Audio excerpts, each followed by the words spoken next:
Chapter 20.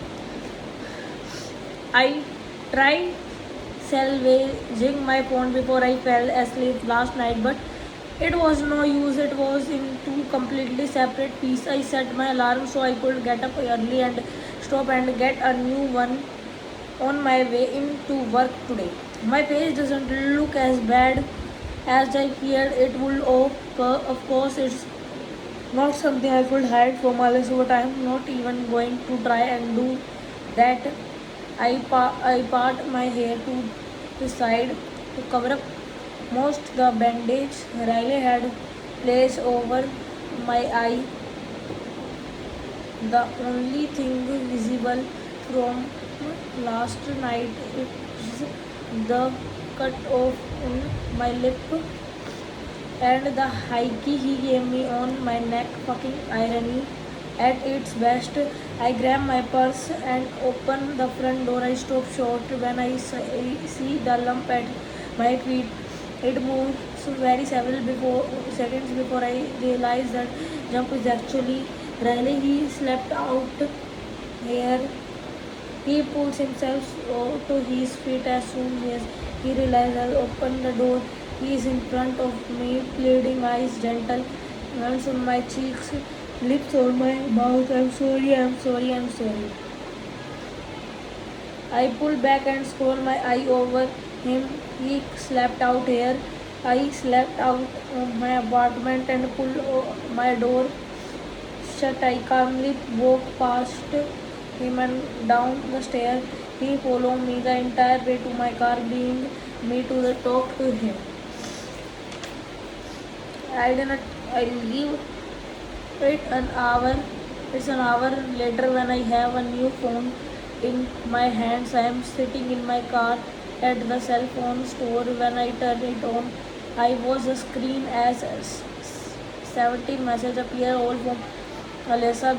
I guess it would make sense that Riley didn't call me all night since he knew what kind of shape my phone was in. I start to open a text message when my phone being ringing. It's Alyssa. Hello. She's sick heavily and then Lily, what in the hell is going on? Oh my god, you cannot do this to me. I am pregnant. I start to my car and set the phone to Bluetooth while I drive toward the store. Alyssa is off today. She's only got a few days before she gets a jump start on her maternity leave. I'm okay, I tell her. Riley is okay. We got into a flight. I'm sorry I couldn't call you. He broke my phone. She cried for a moment and then he did. Are you okay? Where are you? I am fine. Heading to work now. God, I'm almost there myself. I start to protest, but the hangs up before I have the chance. By the time I make it to the store, she's already there. I open the front door ready to field question and defend my reason for kicking her brother out of my apartment, but I stop short when I see the two of them standing at the counter. But Riley is leaning against it and Alyssa has her hand on top of his, saying something to him that I cannot hear. They both turn to face me when they hear the door close behind me. Riley Alyssa whispers that what did you do to her? She walks around the counter and pulls me in for a hug.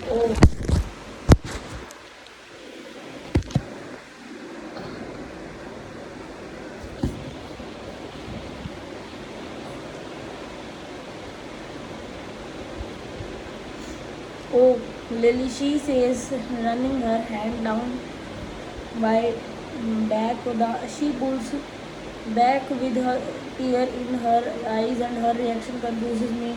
She obviously no Riley is responsible, but that's the case. It seems the world be attacking him for the least yellow.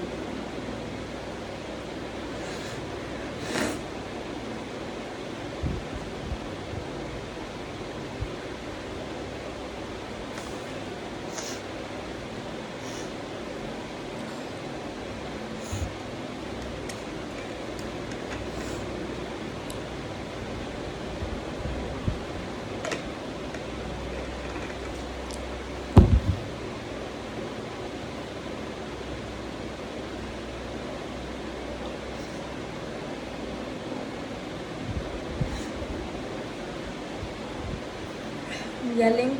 She turns back to Riley and he is looking up at me apologetically, longingly, like he wants to reach out and hug me, but he is scared to death to touch me. He should be. You need to tell her. Alessa says to Riley. He instantly drops his head in his hands. Tell her. Alessa says, her voice angrier. Now she has the right to know. Riley, she is your wife. If you do not tell her, I will. Riley's shoulder rolled forward and his hand is fully pressed against the counter now. Whatever it is, Alessa wants him to tell me. Has him so agonized he cannot even look at me. I clench my stomach, feeling the angst deeper than my soul. Alessa spins toward me and puts her hand on my shoulder. Hear him out the backs. I am not asking you to forgive him because I have no idea what happened last night, but just please, as my sister-in-law and my best friend, give my brother a chance to talk to you. Alessa said she'll watch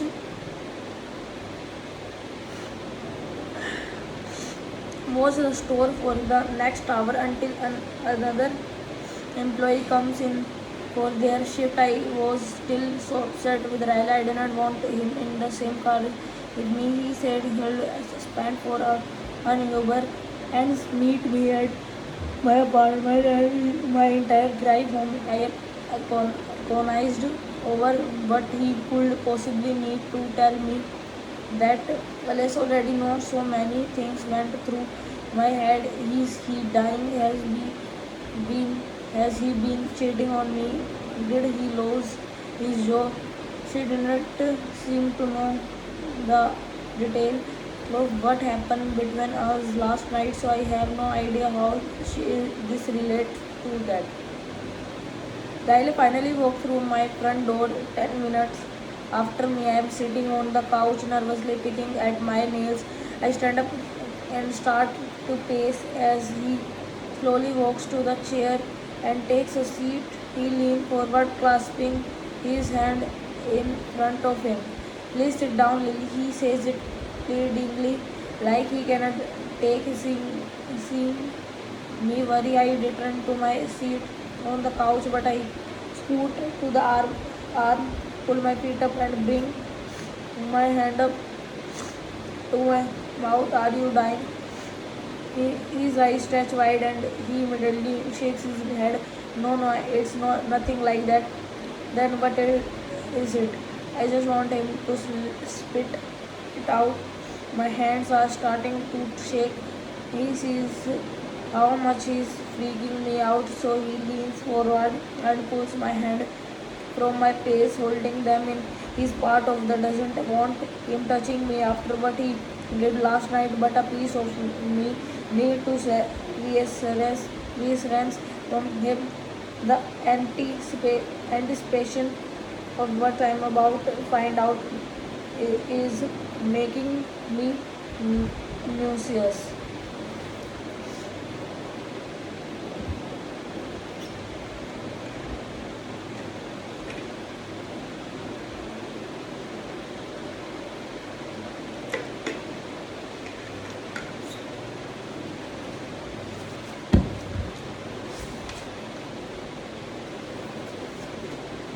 No, one is dying. I am not cheating on you. What I am about to tell you isn't going to hurt you. Okay, it's all in the past, but Alessa thinks you need to know, and so do I. Nod, and he releases my hand.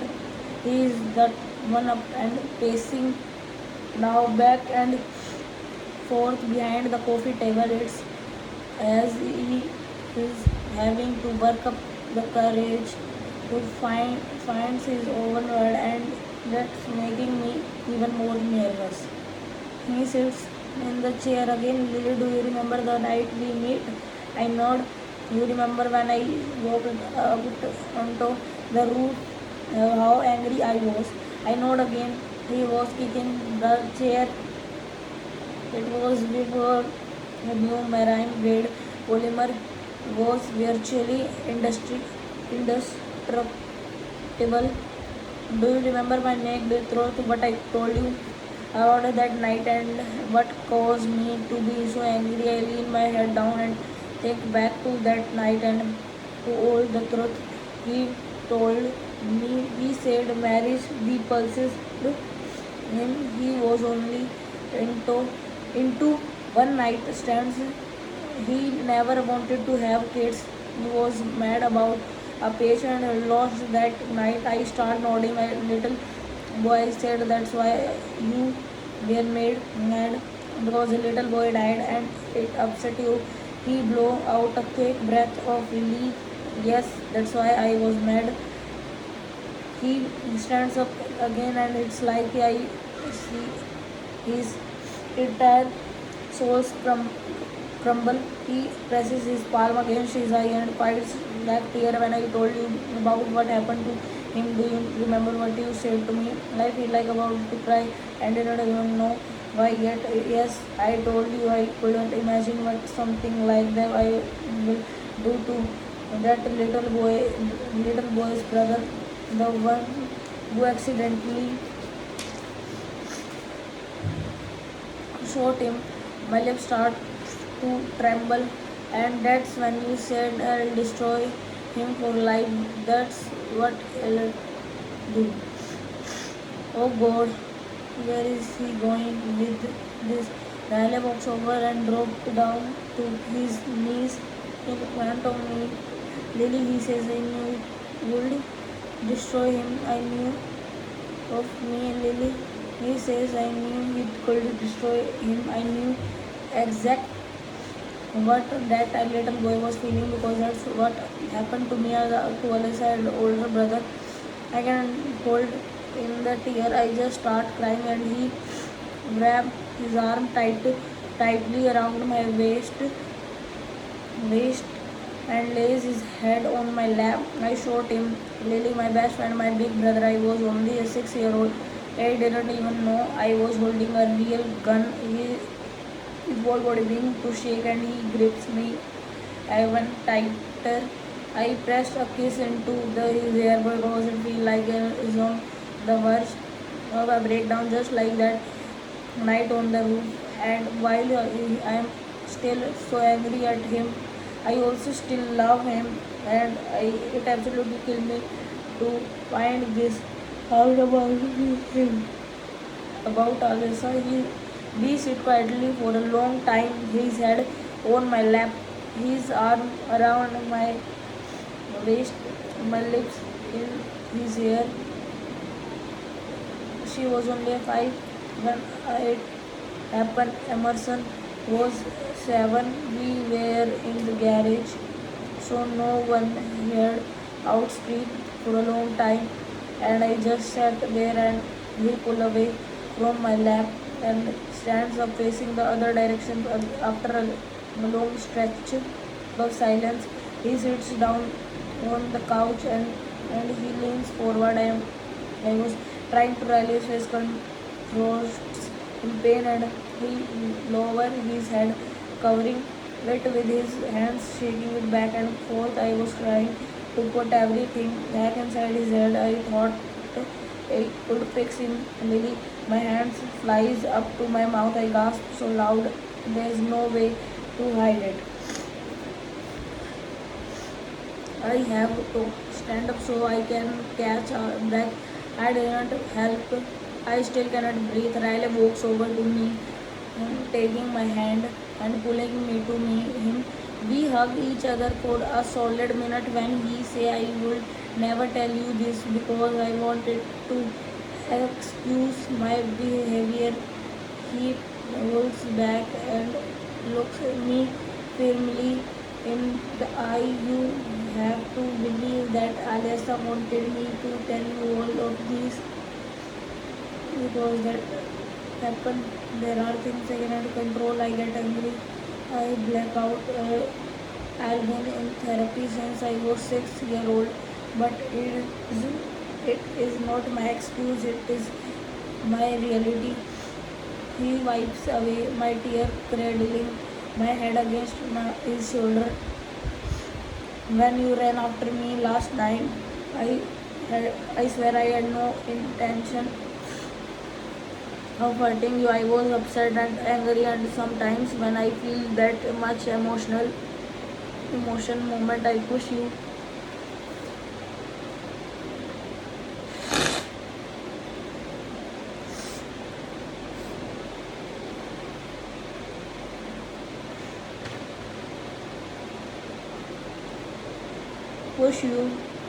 But I know I did all I was thinking when you were running after me was how I needed to get away from you. I wanted you out of my way. I didn't process that there were stairs around us. I didn't process strength compared to your I fuck up, Lily, I fuck up. He lowers his mouth to my ear. His voice cracks when he says, "You are my wife. I am supposed to be the one who protects you from the monster. I am not supposed to be one he hold me with so much desperation. Emotion. I have never in my all my life I felt so much pain radiating from one human. It breaks me. It rips me apart from the inside out. All my heart want to do it's wrap tight around his.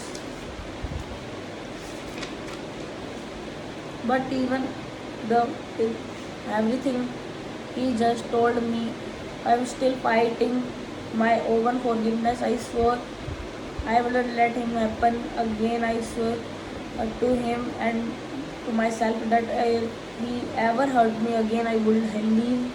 I pulled away from him, unable to look him in the eye. I walked toward my bedroom to try and take a moment to just catch my breath. I closed my bathroom door behind me and gripped the sink, but I cannot even stand up. I end up sliding to the floor in a heap of tears.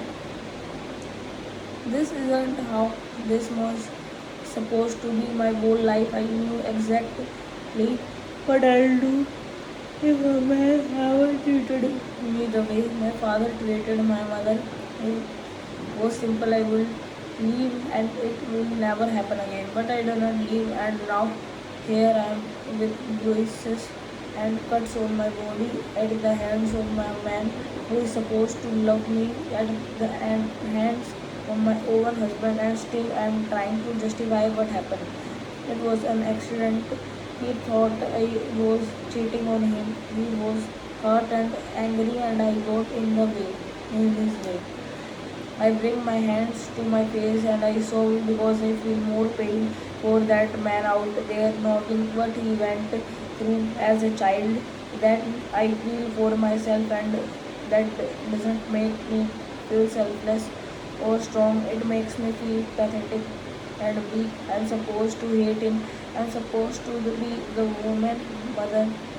My mother was never strong enough to be. But if I'm emulating my mother's behavior, then that would mean Riley is emulating my father's behavior. But he isn't. I have to stop comparing us to them. Where our own individuals in entirely different situations. My father never had an excuse for his anger, nor was he immediately apologetic.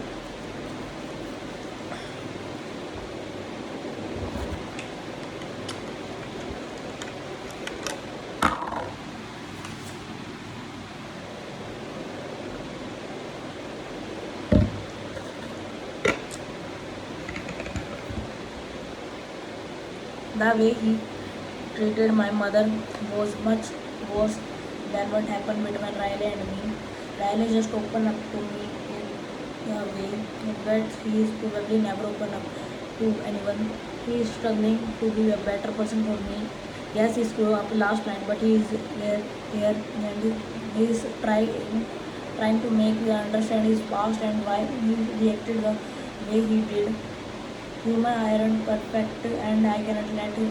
The only example I'll ever witnessed of marriage rate in all my own marriage. I wipe my eyes and pull myself up. When I look in the mirror, I don't see my mother, I just see me.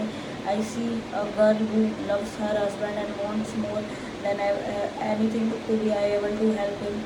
I know Riley and I are strong enough to move past this. Our love is strong enough to get us through this. I walk out of the bathroom and back into the living room. Riley stands up and faces me. His face full of fear. He is scared I'm not going to forgive him, and I'm not sure that I do forgive him. But an act doesn't have to be forgiven in order to learn from it. I walk over to him and I grab both of his hand in mine. I speak to him with nothing but milky throat. Remember what you said to me on the roof that night. You said there is no such thing as bad people, we are all just people who sometimes do bad things. He knows squeezes my hand. You are a bad person. Rather, I know that you can still protect when you are upset. You just walk away, and I'll walk away. Will leave the situation until you are calm enough to talk about it. Okay, you are not a monster, Riley. You are only human, and as human, we cannot expect to shoulder and of our pain. Sometimes we have to share it with the people who loves us, so we do not come crashing down from the weight of it all. But I cannot help you unless I know you need it. Ask me for help. Help. We'll get through this. I know we can. He exhales, but help like feel like every breath he's been holding in since last night. He wraps his arms tightly around me and buries his face in my chair. Here, help me, Lily. He whispers, I need you to help me. He holds me against him, and I know deep in my heart that I am doing the right thing. There is so much more good in him that bad, and I'll do whatever I can convince him of that until he can see it too damn.